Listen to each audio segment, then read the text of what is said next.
Praise the Lord. ஆண்டவரும் இரட்சகருமாயிருக்கிற இயேசு கிறிஸ்துவின் உன்னத நாமத்தில் பரிசுத்தவான்கள் கர்த்தருடைய சபையை மனதார வாழ்த்துகிறேன். இந்த புதிய மாதத்தில் உங்களோடு கூட தேவனுடைய வார்த்தையோடு நிற்கும்படியாய் தேவன் தந்த உன்னத கிருபைகளுக்காய் கர்த்தரை நன்றி நிறைந்த உள்ளத்தோடு கூட நான் வாழ்த்துகிறேன். கடந்த 4 மாதங்கள் தேவன் நமக்கு நல்லவராக இருந்தார். வேதம் சொல்லுகிறது, சுத்த இருதயமுள்ள இஸ்ரவேலனுக்கு கர்த்தர் நல்லவராக இருக்கிறார்.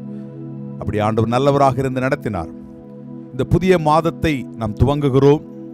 ஆகவே ஒரு தேவ பலத்தோடு, தேவ வார்த்தையின் பலத்தோடு கடந்து போக வேண்டும் என்று வாஞ்சியோடு தேவனுடைய வார்த்தைக்காய் காத்திருக்கிற உங்களுக்காக கர்த்தர் என்னுடைய உள்ளத்தில் வைத்த ஒரு வார்த்தையை வாசித்து ஜெபிக்கிறேன். கர்த்தர் உங்களை ஆசீர்வதிப்பாராக. ஆதியாகமத்தின் புஸ்தகம் 22ஆம் அதிகாரம் அதனுடைய 8வது வசனம். அதற்கு ஆபிரகாம், என் மகனே, தேவன் தமக்கு தகரபலிக்கான ஆட்டுக்குட்டியை பார்த்து கொள்வார் என்றார். இந்த காலையில் உங்களுக்கு சொல்லும்படியாய் ஆண்டவர் என்னுடைய உள்ளத்தை ஏவின வார்த்தை, எனக்குள்ளான தூண்டுதலை கொடுத்த வார்த்தை, கர்த்தர் பார்த்து கொள்வார். ஹல்லேலூயா. நீங்கள் எப்படிப்பட்ட சூழ்நிலைகளில் கடந்து போனாலும் சரி, உங்களுக்கு ஆண்டவராகிய தேவன் உங்களுக்கு கொடுக்கிற ஒரு உன்னதமான வாக்குத்தத்தம், தேவன் எல்லாவற்றையும் பார்த்து கொள்வார். இந்த சம்பவம் நமக்கு நன்கு பழக்கமானதுதான், பரிச்சயமானதுதான்.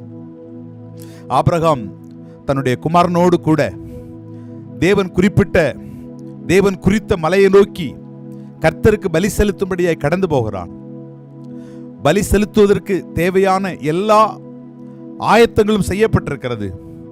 ஆனால் ஒன்று மட்டும் இல்லை, பலிமிருகம். ஈசாக்கு கேட்கிறப்பா, எல்லாமே இருக்கே, ஆடி எங்கே? இந்த இடத்துல ஆபிரகாம் எவ்வளவாய் உடைந்து போயிருப்பான் அப்படிங்கிறத நமக்கு நன்றாய் தெரியும். ஆனால் அந்த இடத்திலும் மனம் பதறி போகாமல், அந்த இடத்திலும் மனம் உடைந்து போகாதவனாய், திட நம்பிக்கையோடு கூட கர்த்தர் மேல் ஒரு ஆழமான விசுவாச உறுதியோடு கூட ஆபிரகாம் சொல்லுகிற வார்த்தை, கர்த்தர் பார்த்து கொள்வார். இந்த நாளில் நான் சொல்றேன், நீங்க எந்த சூழ்நிலைகளில் கடந்து போறீங்கன்னு உங்களுக்கும் ஆண்டவருக்கும் தெரியும். ஒருவேளை ஆபிரகாமை போல மிகவும் நெருக்கமான நெருடலான ஒரு பாதையின் வழியாய் ஒருவேளை நீங்கள் கடந்து போகலாம். நான் என்ன செய்ய போகிறேன், நான் என்ன சொல்ல போகிறேன், ஒரே ஒரு காரியத்தை நீங்கள் உங்கள் இருதயத்தில் விசுவாசித்துக் கொள்ளுங்கள், கர்த்தர் எல்லாவற்றையும் பார்த்து கொள்வார். ஹல்லேலூயா. கர்த்தர் உங்களை அழைத்திருந்தால், கர்த்தர் உங்களை தெரிந்து கொண்டிருந்தால், கர்த்தர் இந்த ஊழியத்தை உங்க கரங்களில் கொடுத்திருந்தா, இதுவரைக்கும் அவர்தான் உங்களை நடத்தி வந்திருப்பார் என்றால், இனிமேலும் அவரே உங்களை நடத்துவார்.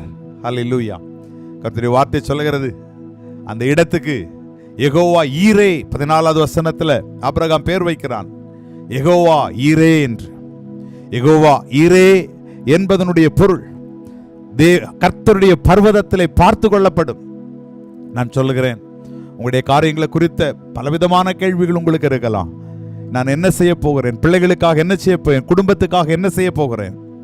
ஒரு காரியத்தை நீங்கள் விசுவாசியுங்கள், எல்லாம் கர்த்தருடைய சமூகத்திலே பார்த்து கொள்ளப்படும்.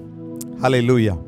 நான் இப்படி சொல்லுவேன், எல்லாவற்றையும் ஆண்டவர் உங்களுக்கு நான் இப்படி செய்ய போறேன், இப்படி உன் காரியத்தை உனக்கு நான் செய்து கொடுக்க போறேன் அப்படின்னு ஆண்டவர் எல்லாவற்றையும் முன்கூட்டியே சொல்லிவிடுவார் என்று நாம் எதிர்பார்க்க முடியாது.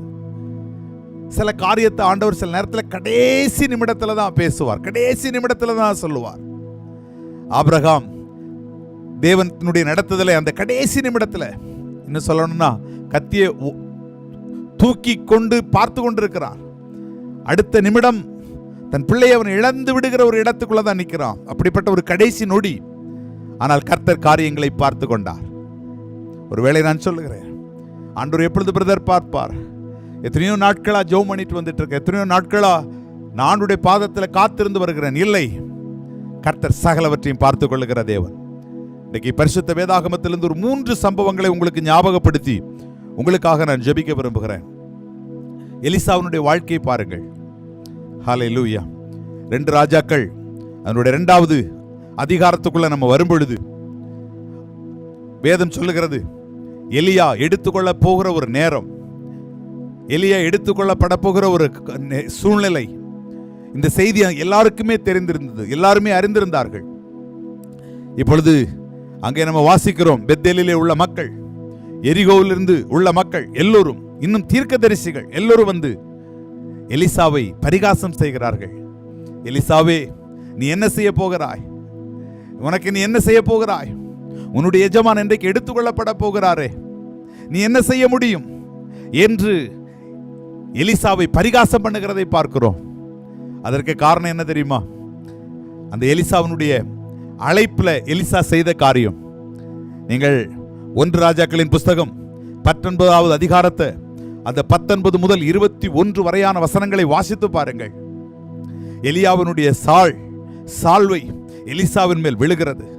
அப்படி விழுந்த உடனே, ஐயோ, இவ்வளவு மகிமையான ஒரு ஊழிய அழைப்பை பெற்ற உடனே எலிசா என்ன செய்கிறான் தெரியுமா? மிகுந்த சந்தோஷம் உள்ளவனாய் ஓடி போய் தன் வீட்டார் அனைவருக்கும் தெரியப்படுத்தி, தன் வீட்டார் எல்லோருக்கும் காரியங்களை சொல்லிவிட்டு, அவன் உழுது கொண்டிருந்த அந்த ஏரின் பழமுட்டுகள் எல்லாம் அடுப்பிலே வைத்து தீ மூட்டி, அவன் உழுது கொண்டிருந்த அந்த பசுக்களை வெட்டி அங்க இருக்கிற எல்லோருக்கும் உணவு போடுகிறான். ஹல்லேலூயா. காரணம், இவ்வளவு மகிமையான ஒரு அழைப்பு அவன் பெற்ற பொழுது, இவ்வளவு ஒரு மகிமையான சந்தோஷத்தை அவன் பார்த்த பொழுது, அவன் எல்லாவற்றையும் இழப்பதற்கு ஆயத்தமுள்ளவனாக மாறினான்.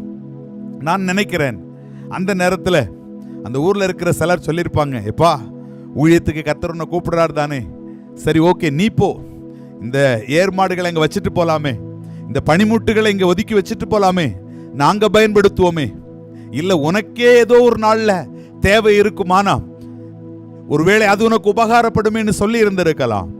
ஆனால் எலிசா பார்த்தா, நான் என் ஆண்டவருடைய ராஜ்யத்துக்காய் நான் புறப்படுகிறேன், நான் என் கர்த்தருடைய ஊழியமாய் புறப்படுகிறேன், என்னுடைய காரியங்களை என் கர்த்தர் பார்த்து கொள்வார் என்ற ஒரு பூரண நம்பிக்கையில கடந்து போனான். ஆனா இப்பொழுது அந்த நம்பிக்கை இழக்கிற ஒரு நேரம், ஒரு சூழல் எலிசாவினுடைய வாழ்க்கையில வருகிறதை பார்க்கிறோம். ஹல்லேலூயா. ஆனால் எலிசா நம்பிக்கை இழந்து போகல. அவர்களை பார்த்து சொன்னான், நீங்கள் சும்மா இருங்கள், எனக்கு தெரியும். ஹல்லேலூயா. அதனுடைய பொருள் என்ன? என் கர்த்தர் பார்த்து கொள்வார். ஹல்லேலூயா.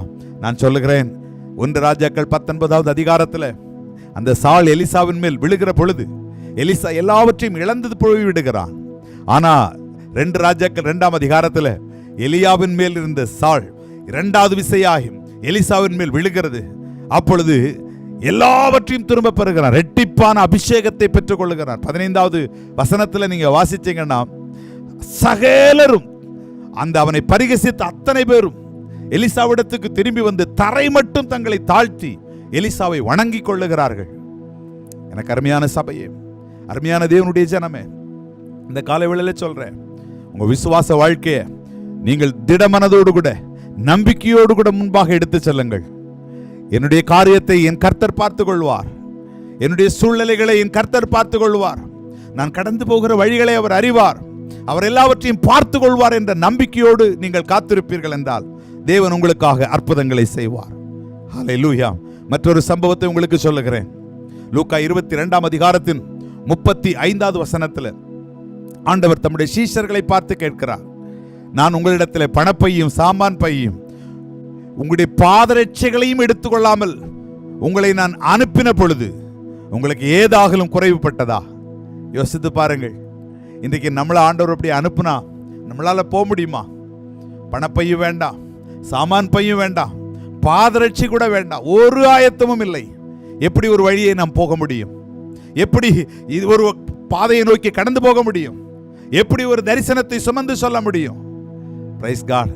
அத்தனை ஆயத்தப்படுத்தி வச்சாலே நமக்கு இன்னும் 1000 கேள்விகள் இருக்கிற பொழுது ஒரு ஆயத்தமும் செய்யாமல் ஆண்டவர் அனுப்புகிறார். ஆனால் இந்த சீஷர்களை பாருங்கள், நான் நிச்சயமாய் நம்புகிறேன் அவர்கள் மகிழ்ந்த மகிழ்ச்சியோடு கடந்து போனார்கள். ஒருவேளை சீஷரிடத்தில் போய் நீங்கள் கேளுங்கள், உங்களுக்கு எப்படி இப்படி போக முடிந்தது? அவர்கள் சொல்லுவார்கள், எங்கள் கர்த்தர் பார்த்து கொள்வார் என்கிற நம்பிக்கை எங்களுக்கு இருக்கிறது. ஹல்லேலூயா. அந்த வசனத்திலேயே சீஷர்கள் சொல்லுகிறார்கள், எங்களுக்கு ஒரு குறைவும், எங்களுக்கு குறைவு வரலன்னு இல்லை, அல்லது ஒரு சில குறைகளை தவிர மிச்சம் ஒன்றும் இல்லை அப்படி சொல்லல, ஒரு குறைவும் வரல, ஒரு குறைவும் வரல. இந்த புதிய மாதத்தின் இந்த புதிய துவக்கத்தில் கர்த்தர் சொல்லுகிறார், கர்த்தருடைய வார்த்தையை நம்பி நீங்கள் முன்பாக கடந்து போங்கள், ஒரு குறைவும் கர்த்தர் வைக்க மாட்டார். உங்கள் சகல காரியங்களையும் பார்த்து கொள்வதிலே தேவன் உண்மையுள்ளவராயிருப்பார். ஹல்லேலூயா. 34ஆம் சங்கீதத்தின் 15வது வசனத்தில் நம்ம விதமாய் வாசிக்கிறோம், கர்த்தருடைய கண்கள் நீதிமான் மேல் நோக்கமாயிருக்கிறது. அதனுடைய அர்த்தம் என்ன? கர்த்தர் பார்த்து கொள்வார் என்றால் அதனுடைய அர்த்தம் என்ன? கர்த்தர் காண்கிற தேவன் என்றால் அதனுடைய பொருள் என்ன? அவர் பார்த்து கொள்வார். அவருடைய கண்கள் நீதிமான்களின் மேல் நோக்கமாயிருக்கிறது.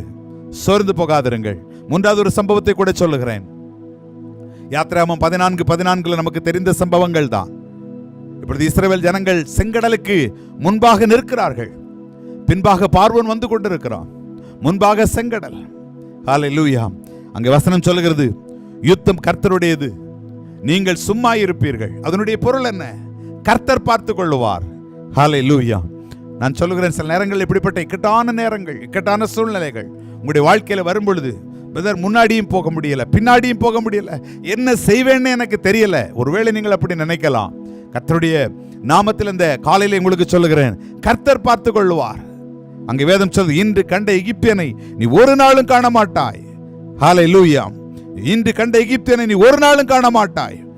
வேதம் சொல்லுகிறது, அவர்களை காத்த அந்த மேக ஸ்தம்பம் அவர்களை விட்டு முன்னாக விட்டு விலகி அவர்களுக்கு பின்னாக இருந்து இந்த 2 சேனையும் ஒன்றோடு ஒன்று மோதிக்கொள்ளாதபடி, ஒன்றோடு ஒன்று இணைந்து விடாதபடி அது தேவனுடைய பிள்ளைகளுக்கு வெளிச்சமாகவும் பார்வோனின் சேனைக்கு இருளாகவும் மாற்றி கொடுத்ததாம்.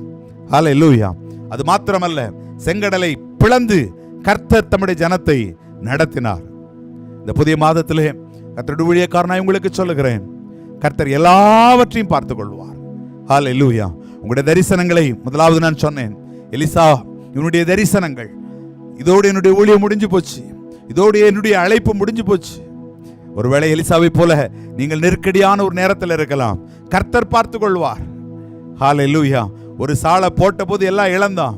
அடுத்த சாலை அவன் மேல விழுந்த போது சகல அபிஷேகம் அவன் மேல ரெட்டிப்பாய் வந்தது. எலியாவின் தேவன் எங்கே என்று யோர்தானை பிளந்து எலியா செய்த கடைசி அற்புதத்தை தன்னுடைய முதல் அற்புதமாய் செய்து மகிமையான தன்னுடைய ஊழியத்தை நோக்கி ஓடுகிறான். கர்த்தர் தன்னுடைய தரிசனங்களை எல்லாவற்றையும் உங்களுக்காய் பார்த்துக் கொள்வார். ஒருவேளை தேவைகளை குறித்த கலக்கத்தோடு இருக்கலாம். சீஷர்கள் சொன்னார்கள், எங்களுக்கு ஒன்றும் குறைபடவில்லை, கர்த்தர் பார்த்துக் கொள்வார். இந்த மாதம் நமக்கு மிகுந்த தேவைகள் மிகுந்த ஒரு மாதம். குறிப்பாய் பிள்ளைகளை குறித்த காரியங்கள், அடுத்த பள்ளிக்கூடங்களில் இணைக்கிற ஃபீஸ் கட்டுகிற காரியங்கள், அநேக பண தேவைகள். ஹல்லேலூயா. பிரதர் என்ன செய்ய போகிறோம், என்ன செய்ய சொல்ல போகிறோம்? ஒருவேளை ஆயிரமான கேள்விகள் உங்களுக்கு இருக்கலாம். கர்த்தருடைய ஊழியக்காரனாய் சொல்கிறேன், கர்த்தர் பார்த்து கொள்வார். ஹல்லேலூயா. ஒருவேளை சத்ருவின் போராட்டத்தில் இன்னைக்கு நீங்க சூழ்ந்திருக்கிறீங்களா? எப்பக்கத்திலும் நெருக்கப்படுகிற ஒரு இடம், பார்வோன் சேனைகள் நெருக்குகிற ஒரு நேரம், முன்னாடியும் பின்னாடியும் போக முடியலைங்கிற ஒரு சூழ்நிலை. சோர்ந்து போகாதிருங்கள். கர்த்தருடைய ஊழியக்காரனாய் சொல்லுகிறேன், கர்த்தர் பார்த்து கொள்வார். இந்த புதிய மாதம் ஆண்டவர் உங்களுக்கு கொடுக்கிற உன்னதமான வாக்குத்தத்தம், அவர் எல்லாவற்றையும் பார்த்து கொள்வார். ஹல்லேலூயா. சோர்ந்து போகாதிருங்கள். அவர் பார்த்து கொள்கிறார் என்றால் உங்களுக்கு ஜெயம் கொடுக்கிறார் என்பதுதான் அர்த்தம். அவர் பார்த்து கொள்ளுகிறார் என்றால் சகலவற்றில் நீங்கள் ஜெயம் எடுக்க போகிறீர்கள் என்பதுதான் அர்த்தம். உங்களை தோல்வி அடைய விடவே மாட்டார். ஹல்லேலூயா. கர்த்தர் இந்த மாதத்தில் அப்படிப்பட்ட நல்ல ஜெயத்தை உங்களுக்கு கொடுத்து சாட்சியாய் நிறுத்துவாராக. சகல காரியங்களிலும் ஜெயம் எடுக்க தேவனே உங்களுக்கு உதவி செய்வாராக. நான் உங்களுக்காய் ஜெபிக்கிறேன். பரலோகத்தின் நல்ல ஆண்டவரே, பரிசுத்தமுள்ள நல்ல தகப்பனே, இந்த அற்புதமான நாளுக்காக உம்மை நன்றியோடு துதிக்கிறோம். உண்மையாகவே நீர் எல்லாவற்றையும் பார்த்து கொள்ளுகிற தேவன். எங்களுடைய தரிசனங்களை நீர் பார்த்து கொள்ளுகிற தேவன் அப்பா. எங்களுடைய தேவைகளை நீர் பார்த்து கொள்ளுகிற தேவன். நாங்கள் சந்திக்கிற எல்லா போராட்டங்களை நீர் பார்த்து கொள்ளுகிற தேவன். ஸ்தோத்திரம். எலிசாவோடு கூட இருந்து நீர் சகலவற்றையும் பார்த்து கொண்டீர். உம்முடைய சீஷர்களோடு கூட இருந்து உம்முடைய சகலவற்றையும் பார்த்து கொண்டீர். உம்முடைய ஜனத்தோடு கூட இருந்து நீர் சகலவற்றையும் பார்த்து கொண்டீர். இன்றைக்கும் உம்முடைய வார்த்தையை நம்பி இருக்கிற நம்முடைய பிள்ளைகளுடைய சகல காரியங்களையும் நீர் பார்த்து கொள்வீராக. உம்முடைய நாமத்தினாலேயே நான் ஆசீர்வதிக்கிறேன். இந்த புதிய மாதம் ஒரு ஆசீர்வாதத்தின் மாதமாய் இருப்பதாக. கர்த்தர் எல்லாவற்றையும் பார்த்து கொண்டார் என்று உம்முடைய பிள்ளைகளை சாட்சியாய் நிறுத்தும். இயேசு கிறிஸ்துவின் உன்னத நாமத்தில் ஜெபிக்கிறோம். ஜெபங்களும் ஜீவனுள்ள நல்ல பிதாவே. ஆமென், ஆமென், ஆமென். God bless you all. God bless you.